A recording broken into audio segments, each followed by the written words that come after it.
안녕하세요. 경기도에 살고 있는 30대 여자입니다.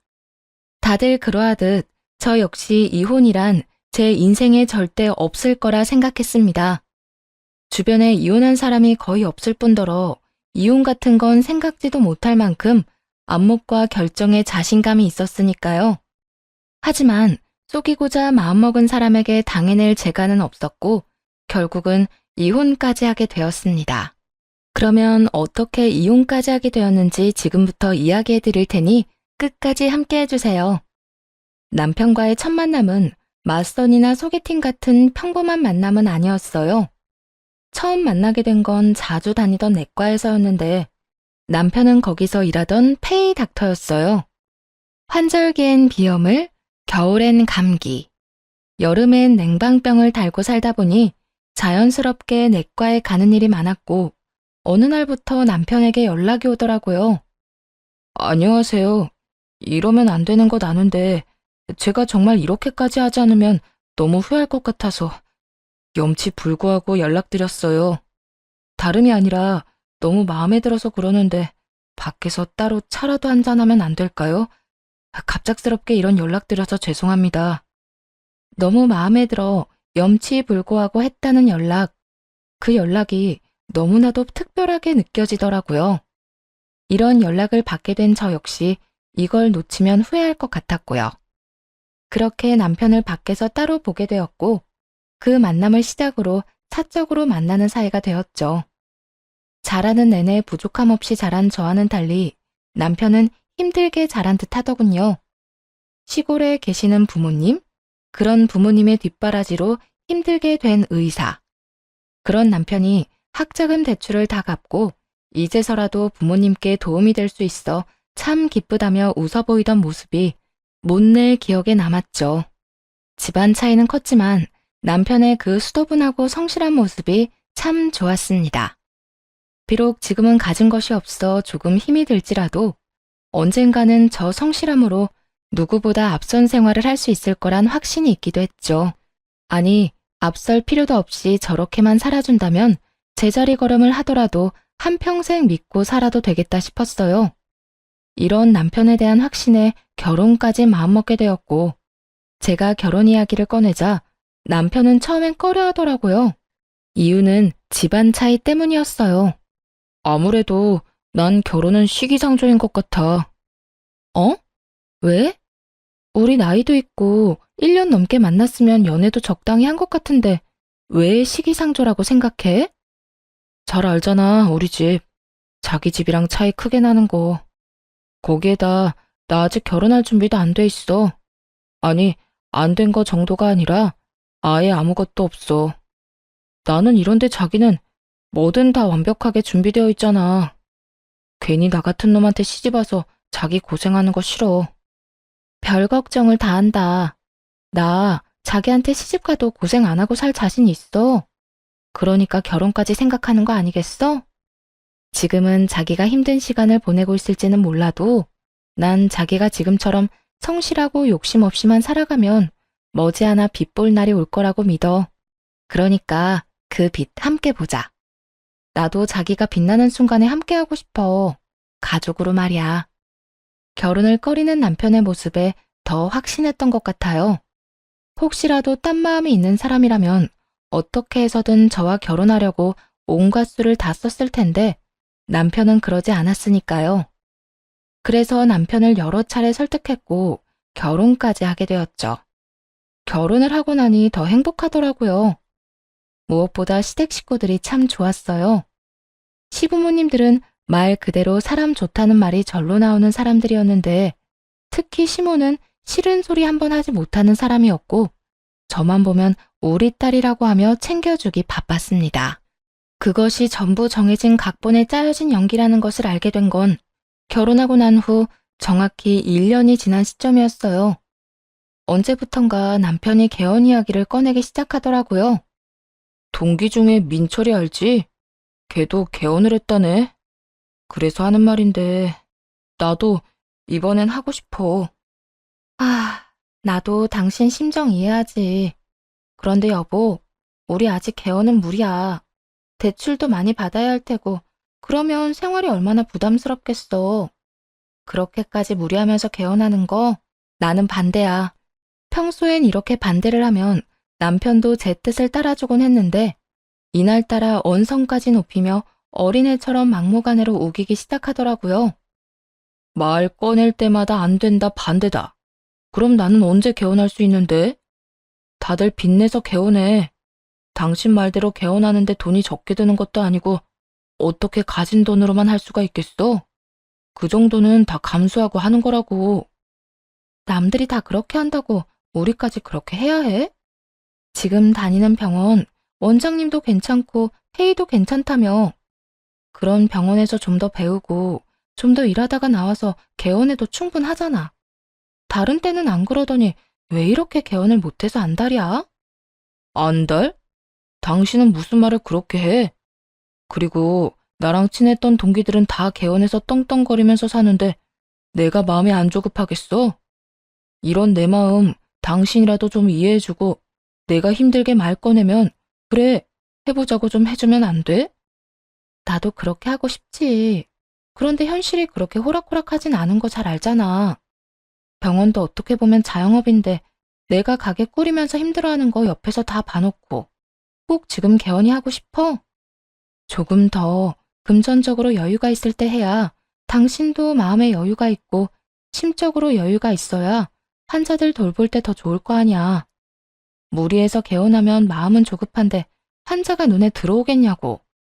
아, 됐어. 당신이랑 무슨 말을 해? 당신 진짜 실망이야. 난 어쨌든지 간에 이번엔 개원하고야 말 테니까 그런 줄 알아. 마음대로 해. 난 분명 안 된다고 했고 당신 개원하는데 절대 도와줄 생각도 없으니까. 정하고 싶으면 당신 힘으로 혼자서 해결해봐. 결국 남편과는 크게 싸우게 되었고 개원 문제는 속 시원하게 해결되지도 않은 채 대화를 마무리하게 되었어요. 내심 이렇게 말하기는 했지만 걱정은 되더라고요. 홧김에 사고를 치면 어쩌나 하는 걱정 말이에요.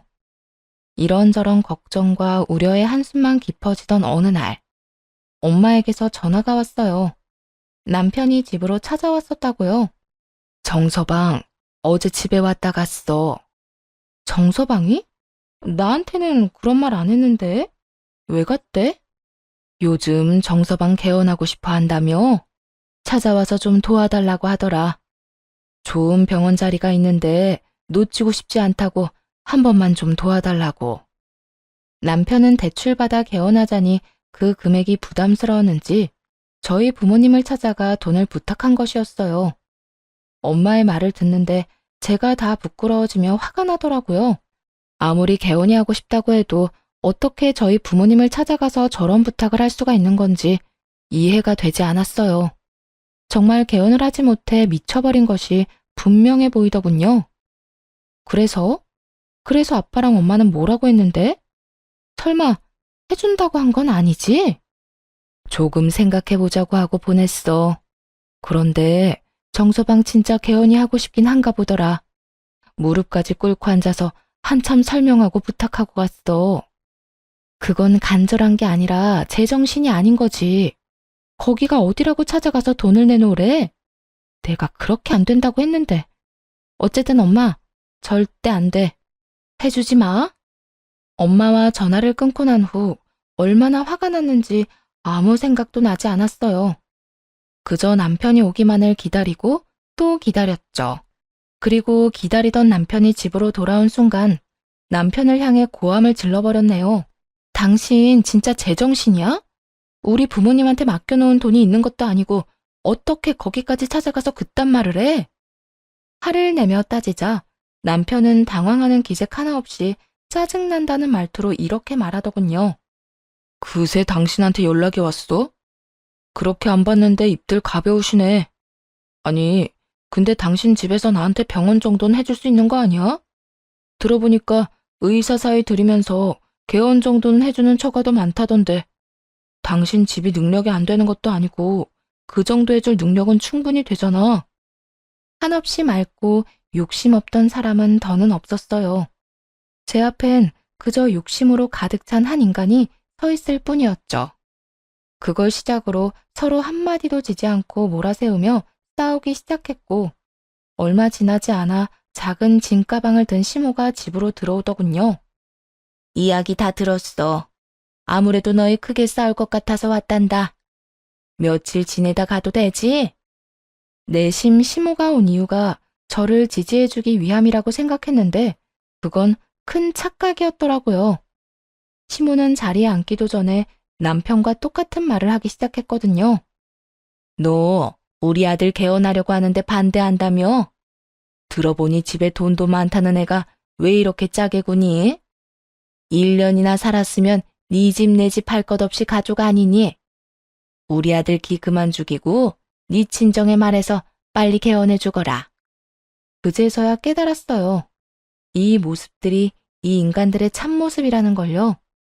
그 사실을 깨닫자마자 더는 시모에게 친절하게 대할 필요가 없다고 생각했어요.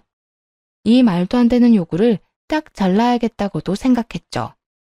저희 부모님 돈이 제 돈도 아니고 전 부모님 돈으로 개원 같은 거 해줄 생각 전혀 없어요. 그러니까 더는 이런 말도 안 되는 소리 하지 마세요. 당신도 마찬가지야. 어머님 불러서 쪽수로 밀어붙이면 뭐 어떻게 될 거라 생각한 모양인데 난 절대 부모님한테까지 손 벌릴 생각 없어. 정하고 싶으면 대출을 받아서 혼자 감당하든지 감당할 자신이 없으면 내 말대로 좀 더 기다렸다가 개원해. 알겠어? 너 평소에도 이런 식으로 우리 아들 기죽였니? 어떻게 시어머니가 코앞에 앉아 있는데 남편한테 감히 그런 식으로 말할 수가 있어? 내가 평소에 예쁘다 예쁘다 해주니까 눈에 뵈는 게 없어? 어디서 돈 좀 있다고 내 귀한 의사 아들 기를 죽여? 반말 말고 당장 개원이나 해줘. 전 분명 못한다고 했어요. 당신 내 앞에서 부모님 이야기 한 번만 더 꺼내봐. 나 진짜 가만 안 있어. 그렇게 딱 잘라 안 된다고 해버리고 방으로 들어와 버렸어요.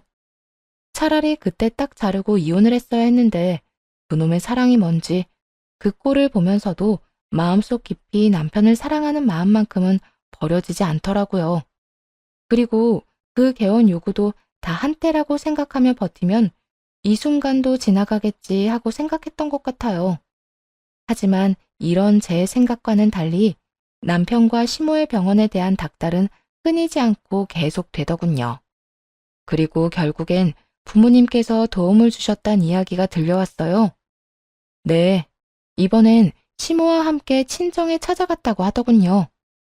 친정에 찾아간 시모는 요즘 저희 집에 지내며 저에게 아무리 말해도 통하지가 않아서 직접 찾아왔다며 여유도 있는데 좀 도와달라고 했다더군요. 부모님은 제가 괴로운 시간을 보내고 있단 걸 알고 개원을 해주기로 한 것이었고요. 엄마, 그렇다고 해달라는 대로 해주면 어떡해. 적어도 나한테 말이라도 했어야지. 죽을 때 돈 싸가지고 가는 것도 아니라고 생각하니까 그렇게 큰 돈도 아니었어. 그리고 우리 돈 들어간 건 우리 명의로 다 계약했어. 딸, 얼마나 자기 병원이 가지고 싶었으면 저러겠어. 너 정서방이랑 이혼할 수 있어? 그것도 아니잖아. 그러면 그냥 앞으로 열심히 해봐라 하고 별말 하지 마. 우리도 처음엔 사돈까지 끌고 와서 그러는 꼴이 괘씸해서 해주기 싫었는데 생각해보니까 너만 괴롭힘 당하는 것도 싫고 정서방도 다 너랑 잘 먹고 잘 살고 싶어서 저러는 건데 무심한 건가 싶기도 했어. 그러니까 너도 너무 나무라지 마. 화가 정말 머리끝까지 났지만 이미 병원 오픈은 진행되고 있었고 이제는 어쩔 도리가 없었습니다. 엄마 말대로 이왕 이렇게 된 거 잘해보라는 말을 해줄 뿐이었죠. 아, 이왕 이렇게 된 거 잘해봐. 열심히. 여보, 고마워. 난 당신이 끝까지 화만 낼 줄 알았는데. 톡은 부글부글 끓고 있거든. 그런데 벌써 사고는 다치고 돈은 돈대로 다 썼는데 이제 와서 화내봤자 뭐해. 서로 속만 상하지.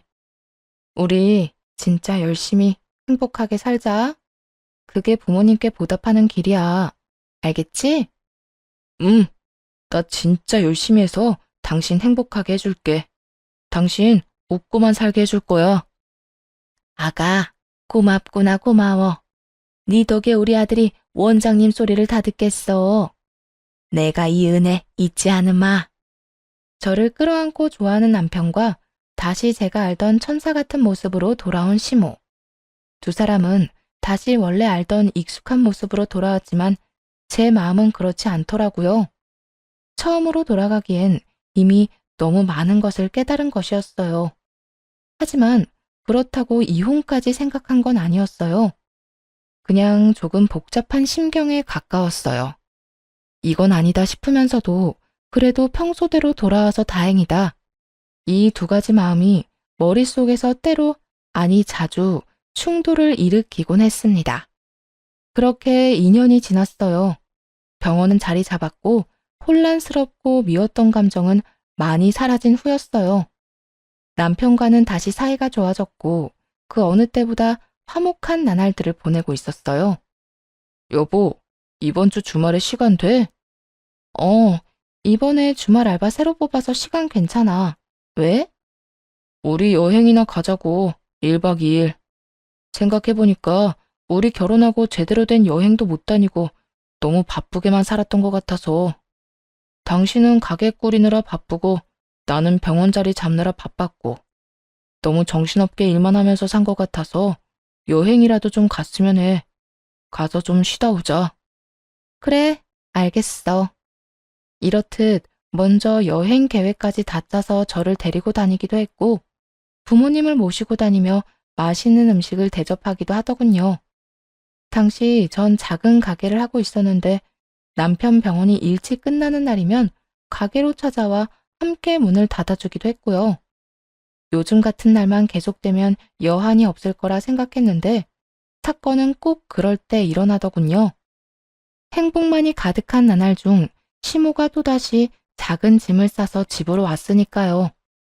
작은 짐과 시모의 조합에 저도 모르게 긴장이 되었어요. 이번엔 또 무슨 일 때문에 왔나 하는 마음에서요. 처음 하루는 그냥 정말 저희가 보고 싶어서 온 사람처럼 굴더군요. 함께 웃으며 밥도 먹고 제가 뒷정리를 할 동안에 시모는 빨래도 정리해주고요. 그리곤 제 손을 잡으며 우리 딸 타령을 하는 것도 잊지 않았어요. 그런데 이튿날부터 그 본색을 드러내기 시작하더군요. 아가, 이제 우리 아들 병원도 어느 정도 자리 잡았고 환자들도 넘쳐난다고 하던데 너도 들었지? 네, 남편이 워낙 노력하니까 다들 그걸 알아주나 봐요. 그래서 말인데 슬슬 병원 확장 좀 해야 하지 않겠니? 이건 또 무슨 소리인가 싶더라고요. 이제 겨우 자리를 잡았는데 갑자기 확장이라뇨? 확장 가능한 옆 상가가 비어진 것도 아니었고 비어있다고 한들 그 비용도 만만치 않을 텐데 말이죠. 이제 좀 괜찮다 싶은 것이지 돈을 꽤 모은 것도 아니었던 터라 시모의 제안은 더욱더 황당함 그 자체였네요. 어머님, 이제 막 자리 잡았는데 확장은 무슨 확장이에요. 확장하려면 더 큰 곳이 필요하다는 뜻인데 그러면 병원으로 옮겨야 한다고요. 요즘 사람들 아무리 진료만 잘 보면 찾아온다고 하지만 지금은 아니에요. 또 시작이니? 네? 또 무조건 안 된다고 하는 그 병 시작이냐고. 넌 내 아들이 하려는 건 무조건 안 된다고 말부터 하고 보더라. 개원하려고 했던 것도 봐라. 내 아들 뜻대로 개원하고 나니까 얼마나 좋니? 환자도 많고 내 아들 기도 살고. 이번에도 그래. 이렇게 자리 잡고 환자 많을 때 이전을 하더라도 확 넓혀줘야 사람들이 와 하면서 더 찾아오는 거라고. 페이닥터도 들여서 환자 많이 받으면 우리 아들만 좋니? 너도 좋은 일이잖니? 시모는 가장 중요한 비용 문제는 생각지도 않고 헛된 꿈에 젖어 있더라고요. 남편은 뭐 하고 있었냐고요? 말하면 입 아프지 않겠어요? 당연히 시모 말이 다 맞다고 맞장구나 치고 있었습니다. 엄마 말이 다 맞아, 여보. 요즘엔 대기가 기니까 그냥 돌아가는 환자들도 있다니까. 진료실은 하나인데 다른 의사를 들일 수도 없고 이럴 때 이전 확장 딱 해주면 환자가 얼마나 많았으면 병원을 옮겨가면서까지 확장을 하나. 다들 이렇게 생각할 거라고. 여보, 지금 병원 자리 좋다며.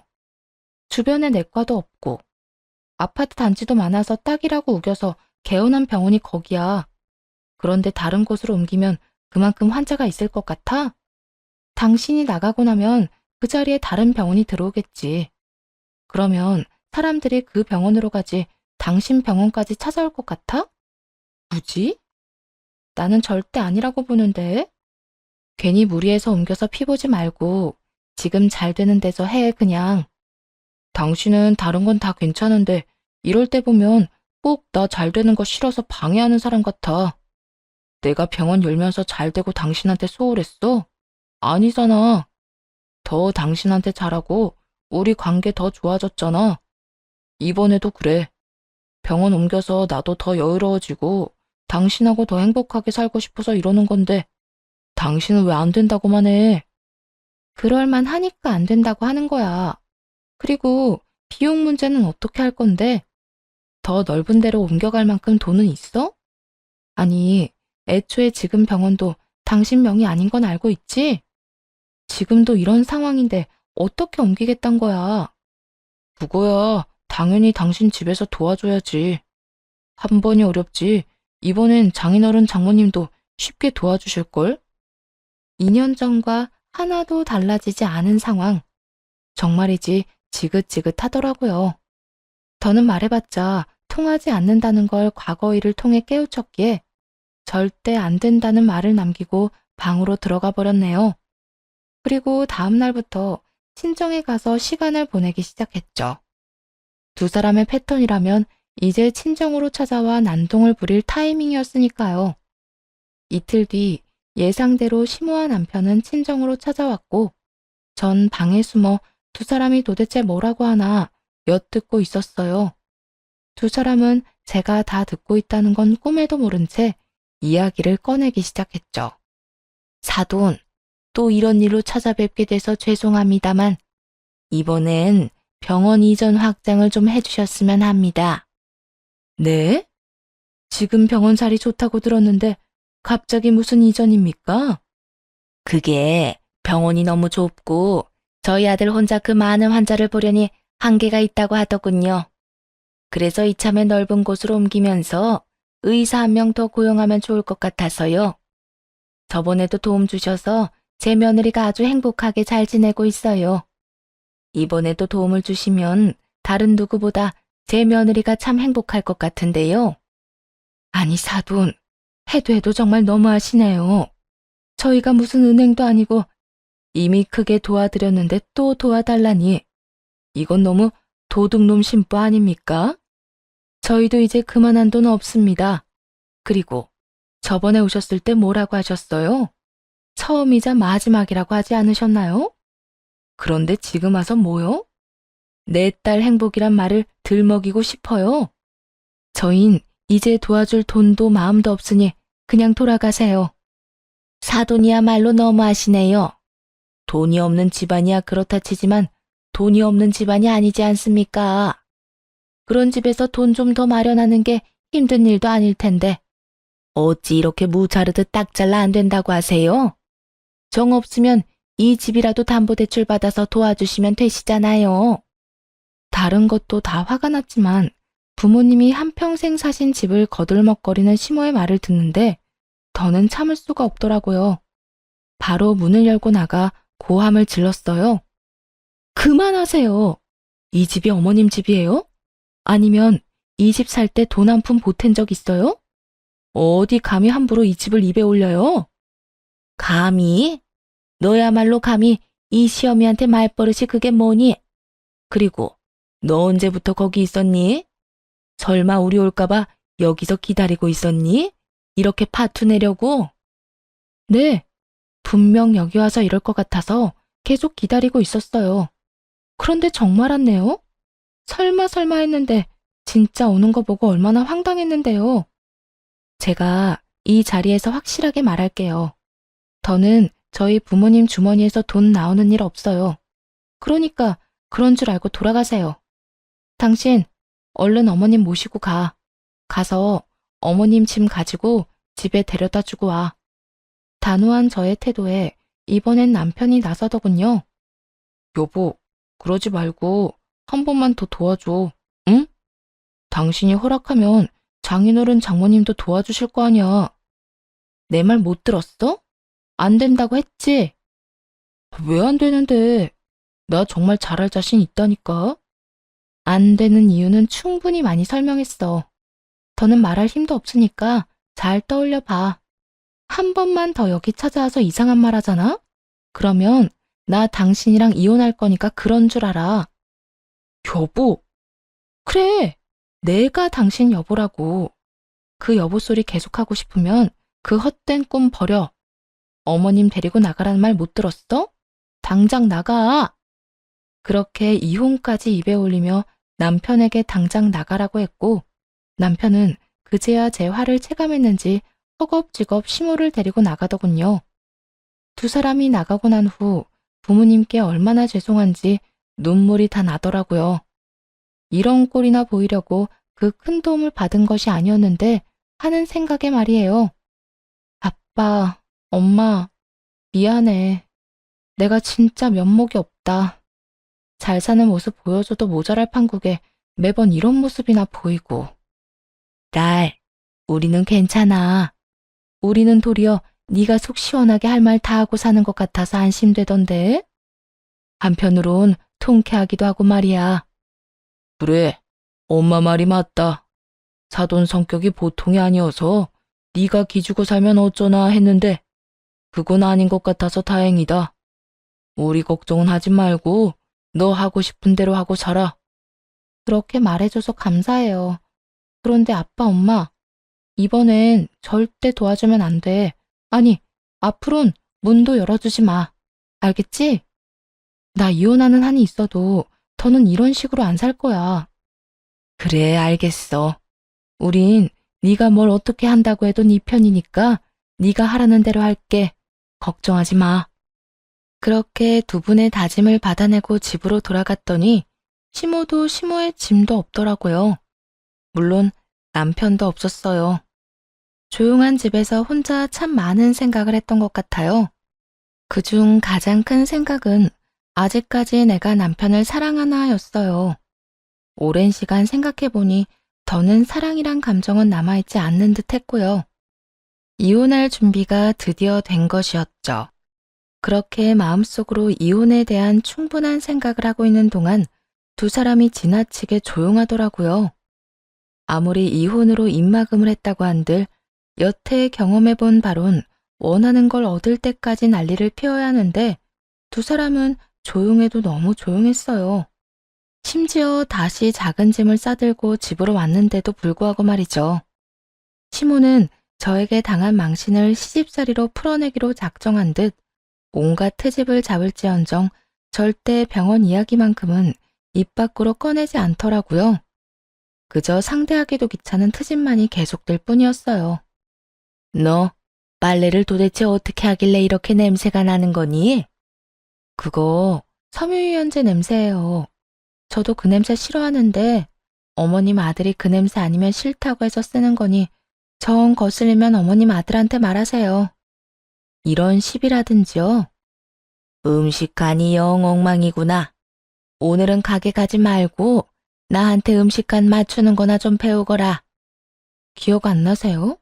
이거 그저께 어머님이 만든 반찬이잖아요. 그리고 어머님, 이 음식 간 제 입맛에도 안 맞아요. 오늘은 어디 가지 마시고 유튜브 같은 거 보시면서 음식 간 하는 거 좀 연습하세요. 이런 시비를 거는 등 본전도 못 찾을 시비들을 걸어댔습니다. 하지만 한마디도 지지 않고 대꾸를 해주니 저보다 시모의 약이 오르기 일쑤였고 그럴 때마다 속이 다 시원해지더군요. 그렇게 속은 시원하긴 하지만 괜한 불안감을 느끼던 어느 날 친구에게서 연락이 왔어요. 제 남편과 시모를 봤다면서요. 나 방금 네 남편이랑 네 시어머니 봤어. 그래? 어디서? 여기 병원 많은 사거리 있잖아.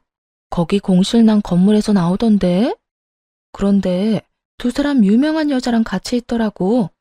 그 외 내가 말한 적 있잖아. 우리보다 몇 살 안 많은데 완전 부자라던 그 이혼녀. 들은 적 있는 여자였어요. 몇 해 전 이혼한 여자로 위자료로 받은 돈도 있긴 하지만 워낙 친정도 잘 살고 투자 감각도 남달라서 갖고 있는 건물이 한두 채가 아니라고 친구가 말했던 여자거든요. 그런데 그 여자와 함께 있다니 아무래도 이상하더라고요. 기억나. 분위기는 어땠어? 화기애애하던데? 모르는 사람이 보면 아들 며느리 데리고 병원 자리 보러 온 분위기더라니까. 그 여자 네 시어머니한테 꼬박꼬박 어머님 어머님 하면서 팔짱까지 끼고 다니더라니까. 아무래도 이상하니까 좀 알아봐. 그날 밤 전 남편의 휴대전화를 살펴봤습니다. 다행히 저와 연애할 때부터 해놓았던 그 패턴 그대로이더군요. 이런저런 대화들을 살펴보는데 단연 눈에 띄는 대화가 있었어요. 바로 친구가 봤다는 그 여자와의 대화였어요. 남편은 그 여자에게 자신이 이혼했다고 속였더라고요. 그 내용이 얼마나 기가 막히는지 말문이 턱 하고 막히더군요.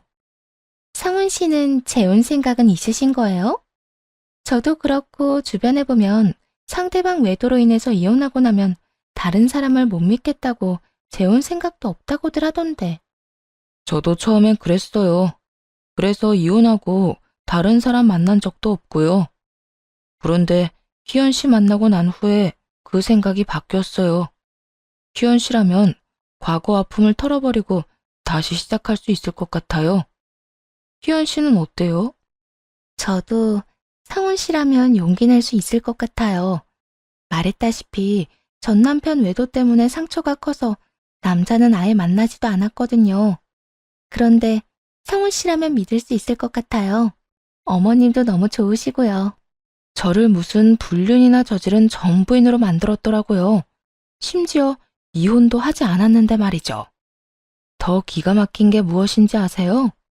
두 사람이 처음 만난 장소, 남편이 이 여자에게 접근한 멘트예요. 네, 그래요.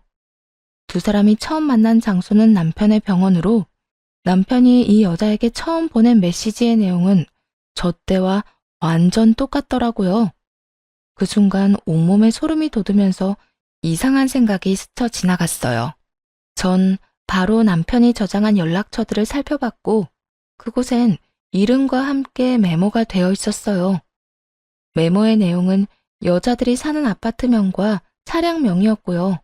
환자 정보를 통해 알아낸 주소로 좋은 아파트를 골라낸 후 연락을 해 만난 여자들의 차량을 기억하기 쉽게끔 연락처 저장하는 곳에 따로 메모해 둔 것이었죠. 저 역시 그런 여자 중 하나였고 말이에요. 당시 부모님 집에 살던 제가 남편에게 걸린 것이고 실제로 만난 여자 중에 제가 남편의 기준에 제일 적합했던 것이었습니다. 그래서 제 앞에서는 욕심이란 전혀 없고 수더분한 모습으로 일관하며 이렇게 결혼까지 한 것이었죠. 그런데 막상 결혼하고 나니 제가 남편의 뜻대로 남편에게 투자를 해주지 않았고 매번 뭔가 하려고 할 때마다 시비를 걸고 나서니 딴 여자를 찾아 헤맸던 것이었고요. 그렇게 해서 걸린 사람이 이 여자였고 말이죠. 아무래도 더 큰 계획이 있는 것 같아 다시 두 사람의 대화를 살펴보았어요. 아니나 다를까 병원 이야기가 오가고 있더라고요. 상훈 씨, 오늘 보고 온 병원 자리는 어때요? 평수도 적당하고 위치적으로도 딱인 것 같던데. 어머니도 거기가 제일 좋다고 하시긴 했는데 아무래도 다 마음에 드니 가격이 좀 부담스럽긴 하더라고요. 지금 있는 병원 처분해도 많이 모자라서요. 돈은 걱정하지 말아요. 어차피 우리 결혼하면 그 돈이 그 돈인데 투자한다고 생각하죠 뭐. 부부 사이에 돈 떼먹을 것도 아니잖아요. 정말이요? 하지만 너무 큰 금액인데 너무 염치가 없어서요. 그렇게 말하면 나 섭섭해요. 상훈 씨 병원 정리되는 대로 나한테 갚아주고 그 뒤론 병원 수익에서 이자까지 챙겨서 다 가지고 갈 거니까 그런 말 하지 말고 병원만 생각해요. 고마워요 정말. 내가 앞으로 정말 잘할게요. 후회하지 않게. 어떤 면에선 참 한결같은 남편의 모습이었어요. 이래서 작정하고 속이려고 들면 속지 않을 방도가 없다고 하나 봐요. 저나 이 여자나 남편과 시모가 짜고 치는 판에 놀아난 불쌍한 희생양이었죠. 모든 것을 다 살펴본 전 여자의 번호를 따로 저장했어요. 그리고 다음날 바로 그 여자를 만났네요. 처음에는 제 말을 믿지 못하던 여자도 보는 앞에서 남편과 통화를 하는 모습까지 보여주자 그제야 저를 믿더라고요. 그러니까 성훈 씨가 이혼한 게 아니라 지금 외도를 저지르고 있단 말이네요? 그것도 저랑? 네, 맞아요. 아직 그 남자 저랑 호적 정리는커녕 이혼 이야기도 나오지 않았어요. 병원 확장해달라길래 제가 이혼 이야기는 꺼낸 적이 있지만 서로 이혼에 대해서 진지하게 말해본 적은 없어요. 그 인간 엄마 지금 잘해주죠? 그런 천사 같은 사람이 또 없다 싶죠? 그거 다 연기하는 거예요. 병원 개원할 때도 그랬고 지금도 그렇고요. 제가 마음대로 움직여주지 않으니까 제 친정까지 찾아가서 난동까지 피우더라고요. 어머, 정말 놀랍네요. 어떻게 된 사람들이 그딴 짓까지. 아시겠지만 제 전 남편도 인간 이하였는데 그 인간들은 더 심한 쓰레기들이네요. 그러니까요. 그냥 당하고 있을 수만 없어서 이렇게 찾아왔어요. 아무래도 우리 두 사람 제대로 되갚아줘야 할 것 같아서요. 그렇게 저희 두 사람은 복수 계획을 세우기 시작했어요. 우선 이혼녀는 남편에게 하루빨리 결혼하자고 조르기 시작했습니다. 결혼만 하고 나면 병원 개원은 무조건 해주겠다는 남편으로선 물 수밖에 없는 미끼를 던지면서요. 마음이 급해진 두 사람은 저에게 폐악질을 저지르기 시작하더군요. 당신 진짜 집안일 이따위로밖에 못해? 오죽했으면 우리 엄마가 아버지를 혼자 두고 이렇게 우리 집에서 지내겠어. 내가 뭘 어쨌다고 시비야. 어머님이 집에 안 가고 우리 집에 이러고 있는 것도 내 탓이라고 하는 건 나 너무 억울한데? 난 단 한 번도 어머님 가지 말라고 붙잡은 적 없어. 어머님이 좋다고 저러고 있는 걸 나보고 어쩌라는 거야? 당신이 집안 꼴을 이따위로 만들잖아. 옷은 아무데나 던져져 있고 설거지도 쌓여 있고 말이야. 치매니? 복도에 던져진 저 옷도 당신 옷이고 설거지 쌓인 것도 당신이 라면 먹은 냄비잖아. 어지른 건 당신인데 왜 애먼 사람한테 시비 걸어? 이런 건 당연히 여자가 해야 하는 일이니까 잔말 말고 당장 다 치워. 남편은 이날따라 작정이라도 한 듯 끊임없이 말도 안 되는 트집을 잡으며 시비를 걸어오더군요. 시모도 마찬가지였어요. 우리 아들이 틀린 말 하는 것도 아닌데 무슨 군말이 이렇게나 많아? 얼른 집 정리부터 하거라. 누가 어질렀든 치우는 건 여자 몫인 거야. 여기 여자는 어디 저뿐인가요? 어머님도 여자잖아요. 그렇게 보기 싫으면 어머님이 치우세요.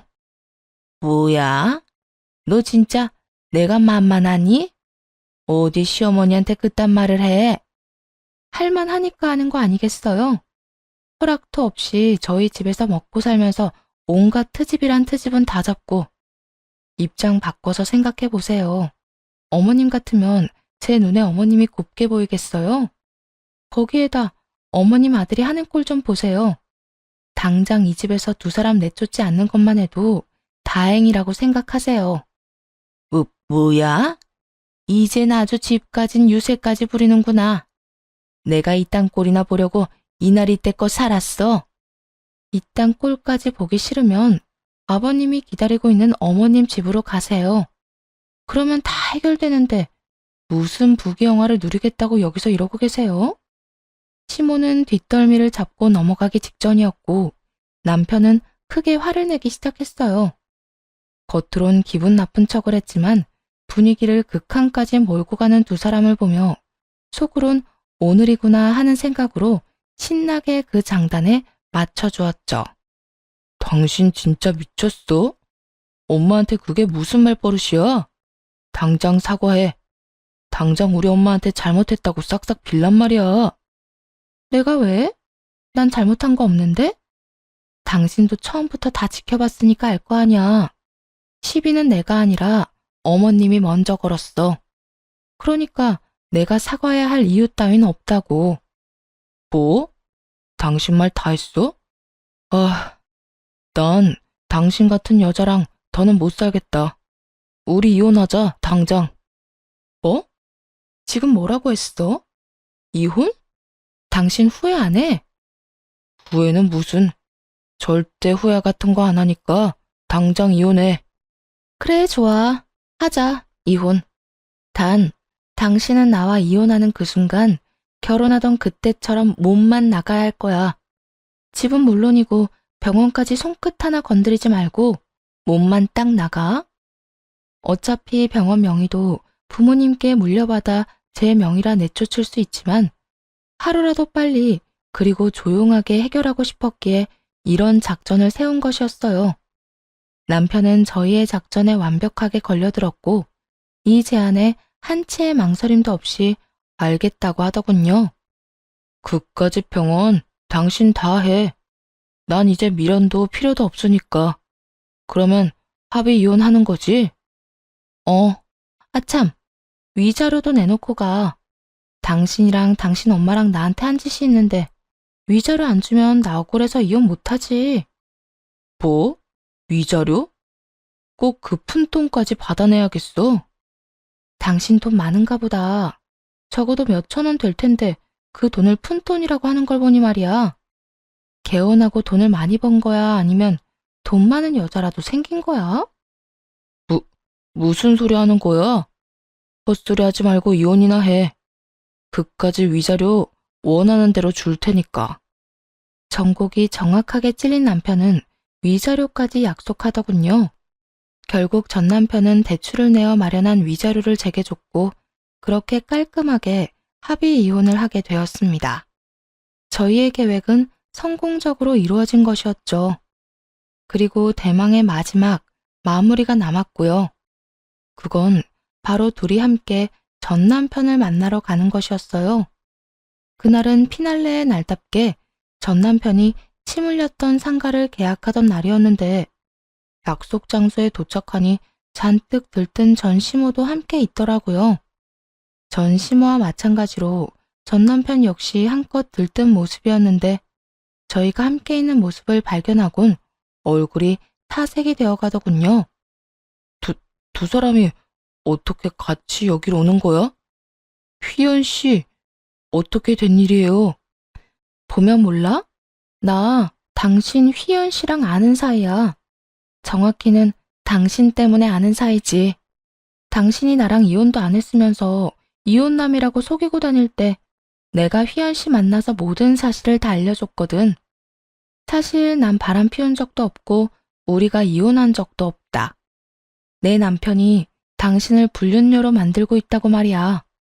전 남편은 마땅한 변명거리도 생각나지 않는지 눈만 껌뻑이며 저와 여자를 보고 있더라고요.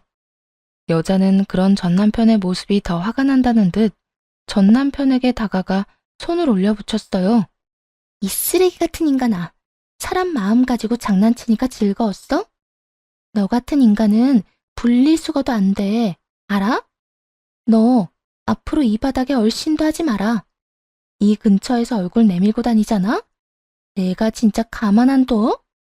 이혼녀는 전 남편이 무어라 말할 틈도 없이 자리를 떠버렸고 그런 여자의 뒤를 전시모가 뒤따르더군요.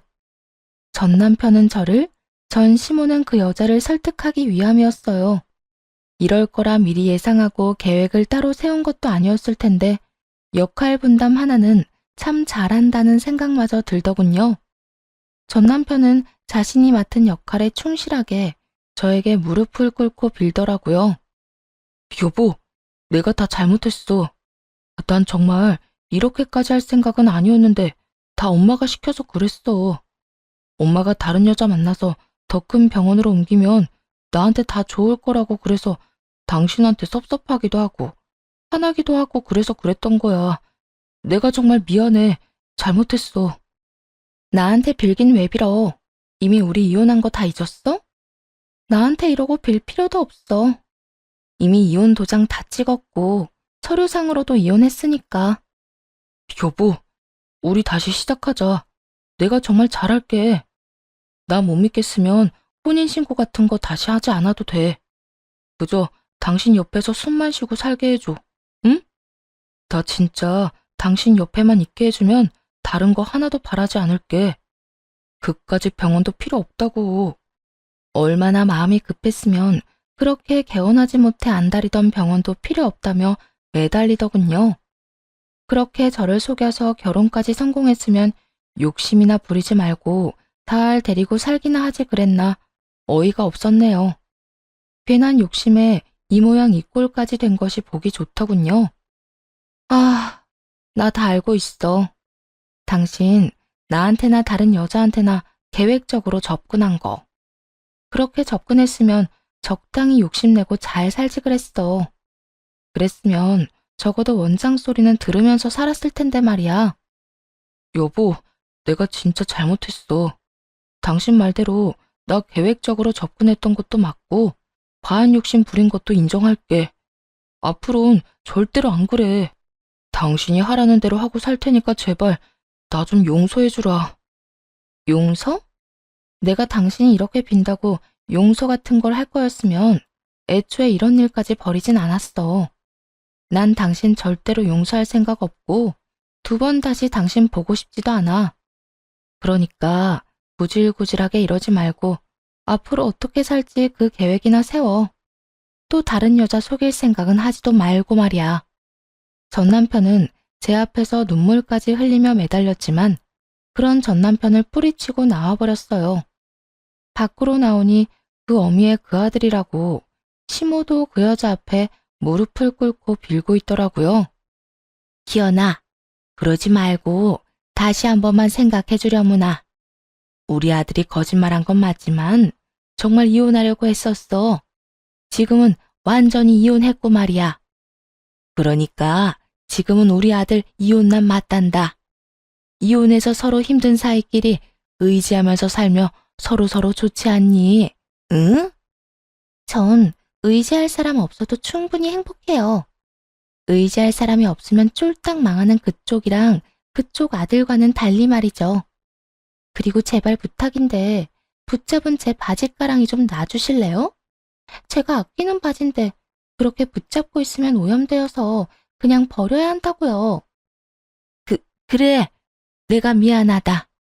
내가 붙잡지 않을 테니 우리 아들 좀 용서해 주려무나. 제발 이 노인네가 이렇게 부탁하마. 그럴 생각 없다니까요. 아들도 구질구질하더니 그 엄마까지 왜 이렇게 구질구질하게 굴어? 어? 동생, 끝났어? 가자 이만. 저를 발견한 여자는 환하게 웃으며 전 시무를 뿌리치곤 저에게 다가오더군요. 저 역시 그런 여자를 향해 환히 웃어주었고요. 그렇게 저흰 성공적인 복수를 마치고 그곳을 벗어났습니다. 그 후 들려오는 소식으로는 전 남편이 진 막대한 빚 때문에 시골에 하나 남은 전시댁집까지 처분해서 빚을 갚았지만 그걸로도 다 갚을 순 없었다고 하더군요. 덕분에 전 시부모들은 과수원과 농사일 가리지 않고 알바를 한다고 하고요. 전 남편 역시 상태가 좋진 않았어요. 병원을 꾸리며 제약회사를 상대로 갑질을 얼마나 한 것인지 이혼을 한 후 그 모든 것을 다 폭로당해 업계 매장을 당했다고 전해 들었어요. 그렇게 무시하던 페이닥터 일도 못하게 된 것이었죠. 전 아주 잘 지내고 있습니다. 전 남편 덕분에 알게 된 건물주 여자와는 둘도 없는 언니 동생 사이가 되어 거의 날마다 보며 지내고 있어요. 언니 덕에 전 병원도 잘 처분하게 되었고 그 돈은 다시 부모님에게 돌려드렸고요. 그것뿐만이 아니었어요. 언니는 제 덕에 인간 쓰레기 잘 피해갔다며 가지고 있는 건물 중 가장 좋은 자리의 상가를 시세의 절반 가격으로 임대해줬거든요. 그 덕에 더 좋은 자리에서 새 출발하게 되었습니다. 지금은 직원도 많이 뽑게 되었고 완전 자리를 잡아 2호점도 준비 중이에요.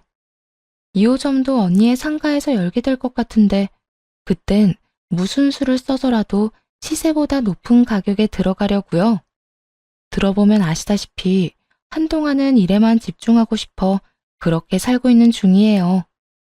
고단하긴 하지만 하루가 끝나는 밤이 되면 오늘 하루도 참 열심히 행복하게 살았단 생각이 들며 그 생각에서 오는 만족감이 꽤 높은 편이거든요. 이렇게 제 이야기도 끝이 났네요.